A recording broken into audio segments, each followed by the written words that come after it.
welcome back to my channel. Today I'm going to share with you the #1 secret to mastering watercolor painting. It's simple, but it's also the key to success. This #1 secret is watercolor will only flow where the paper is wet. Let's say that again. Watercolor will only flow where the paper is wet. It sounds easy enough, right? But once you really understand this concept, it can totally change the way you approach watercolor and help you get the results you're aiming for. Whether it be something more intricate, such as this, or fun, like this, and all the techniques I did in the watercolor, and like in this one, where we have blooms and washes of color with negative space. These are all achieved with the secret: watercolor will only flow where the paper is wet. Let me break it down for you. Watercolor behaves differently than any other medium because of this one fact. Water is the key to controlling your paint. When you wet the paper, the pigment will flow and spread only in the wet areas. It won't go anywhere else, and understanding this simple rule is the secret to creating beautiful, controlled watercolor paintings. Let's test this out. Imagine we want to paint a circle of color. First, we apply water to the area where we want the pigment to go.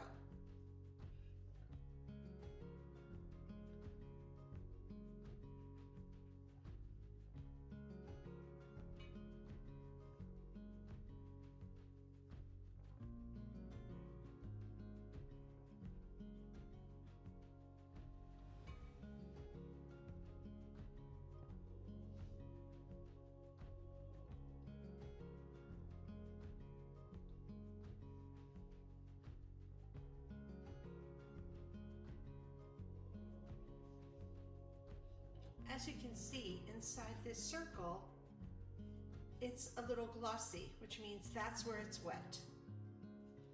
Now, when we drop the pigment into the wet area, voila, the color spreads and fills the wet area just like we want.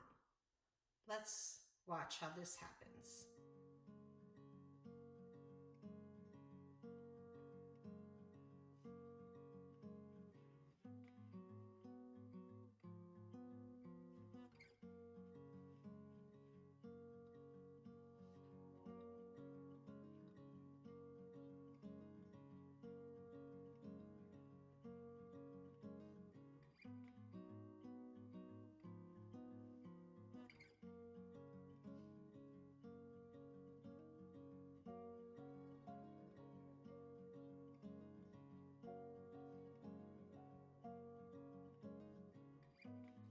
The watercolor will not spread beyond the wet zones. We can add more pigment, and still, it will not spread outside of where I added water.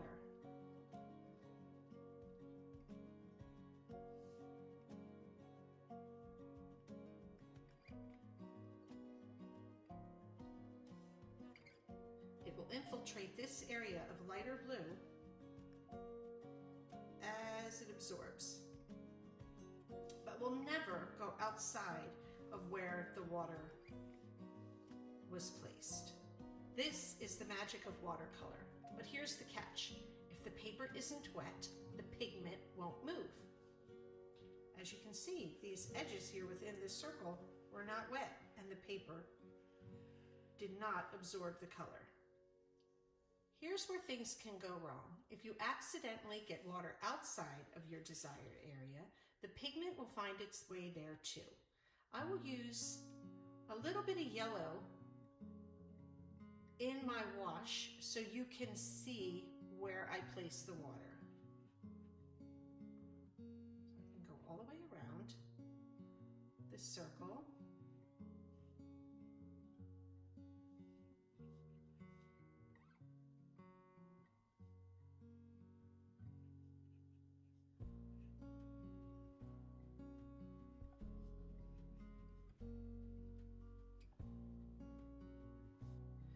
Now I'm going to accidentally get some water outside of the circle.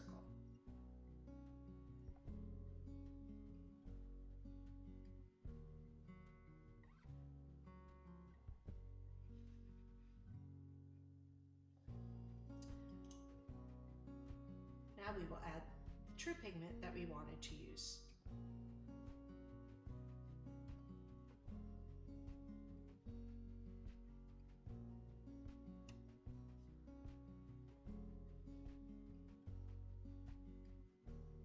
Watch closely as the water seeps outside of the circle to the other areas that were wet.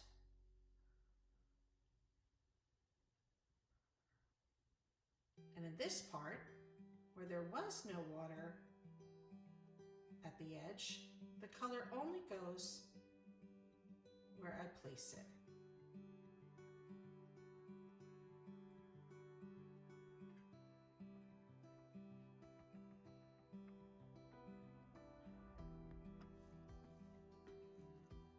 So you can see it more clearly.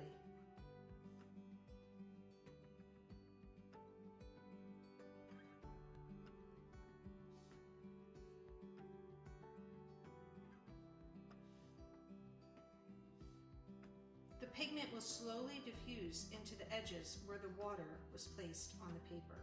And where there was no water, the pigment will not go without you putting your brush there. As you can see, it snuck over the edge. Right there. Oh, there it goes. If I kind of just activate the color a little bit, it has snuck outside that circle, which can create undesired effects in your watercolor paintings. And this is a common mistake, especially for beginners. It's easy to avoid once you know that rule, that the pigment will only flow where the paper is wet. Now, let's take this a step further. What happens if we're painting two circles next to each other and the first one is still wet when we start the second one? I'll demonstrate what happens.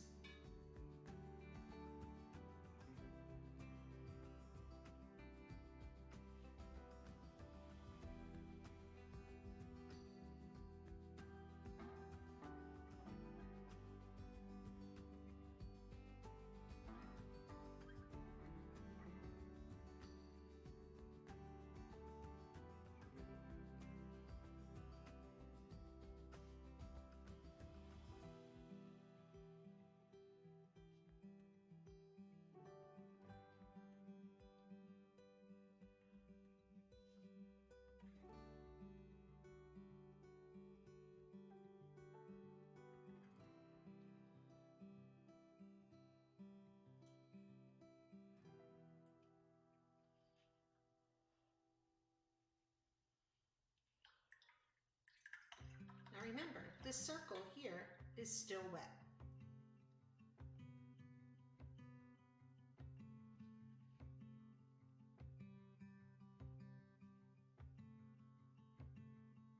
Watch what happens if we paint near that circle.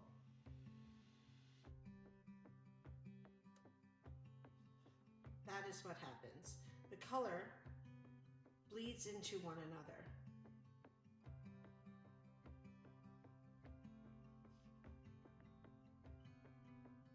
And it will keep traveling wherever it finds wetness.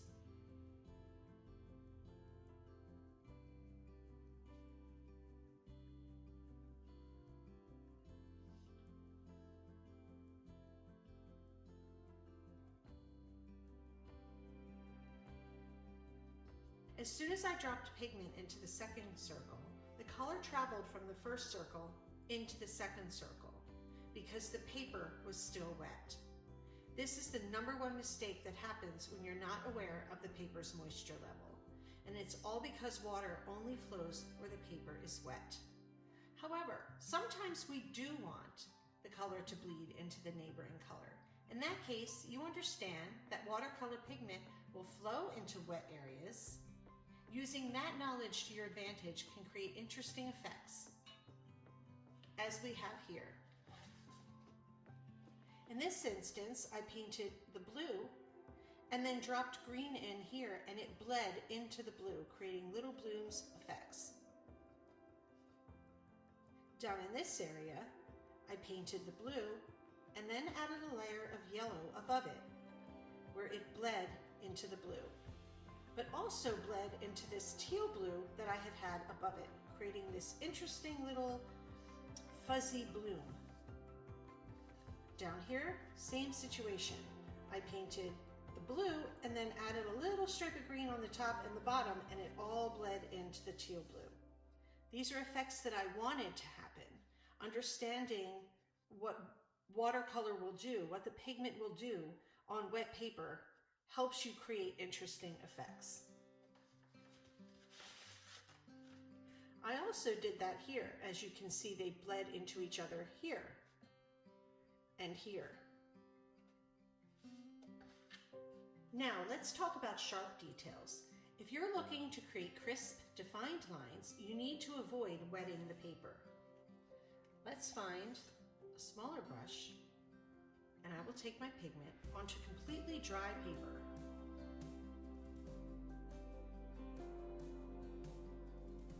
Everything is crisp and sharp. Nothing bled. It stays exactly where I put it because the paper is dry. Let's watch the same line on a slightly wet piece of paper.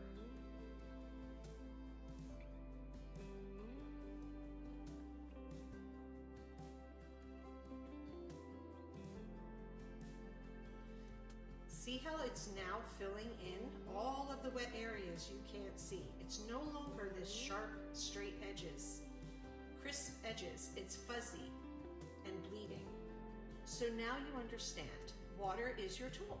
If we wet the paper before painting, you can see how the pigment starts to spread. So the wetness of the paper is everything when it comes to achieving those sharp details versus soft flowing transitions.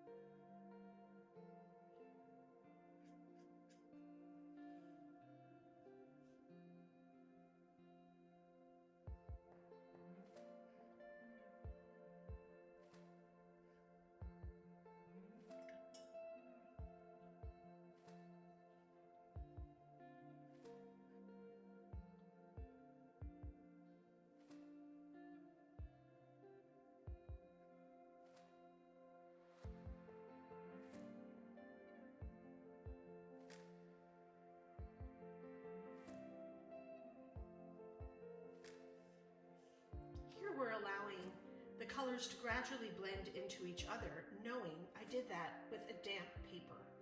I placed water first and then added the colors. So now you understand, water is your tool. Whether you want soft blooms or sharp lines or smooth transitions, the amount of water you apply will control where the pigment goes and how it behaves. Here's another example. Let's paint the circle again.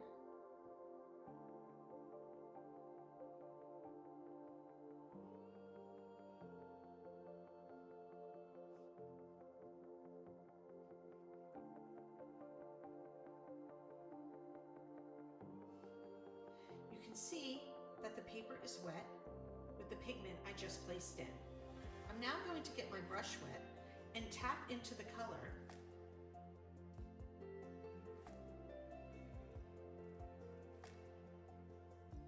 These are creating soft little blooms. Let's try that with a darker, we can put the yellow first so you can see it better.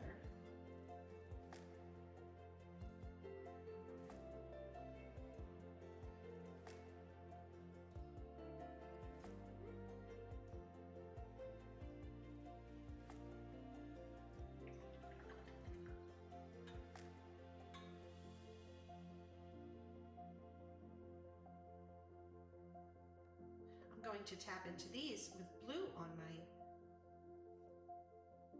brush to create little blooms. Because the watercolor underneath was wet, the blue will bleed. Let's try that again with a dry yellow square.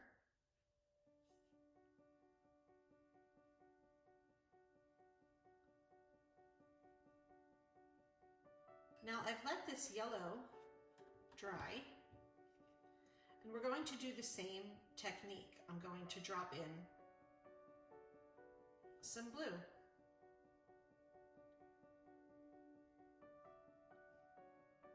And that is what happens when the watercolor is placed on dry watercolor. This is what happens when watercolor is placed on wet watercolor. It's all a matter of the technique you're looking to do. At the end of the day, mastering watercolor means mastering water. It takes practice to get the feel of how much water to use, when to add it, but once you understand the concept that water only flows where the paper is wet, you'll be able to control the medium and make it work for you. So let's recap. The number one secret to watercolor success is understanding that watercolor will only flow where the paper is wet. Master that and you'll be able to control your paint, avoid unwanted mistakes, and create stunning professional looking art. If you can learn to control the watercolor medium will become a lot more predictable and a lot more fun. Of course, it takes practice to learn how to control the water, how much to use, when to add it, and how much pigment to load your brush with. But here's the bottom line. If you remember that water only flows where the paper is wet, you'll start to get a feel for how much water is too much and when you need to stop. If you found this tip helpful, give this video a thumbs up and don't forget to subscribe for more watercolor tips and tricks. If you have any questions or want to share your own experiences with watercolor, leave a comment below. I'd love to hear from you. Thanks for watching, and as always, happy painting!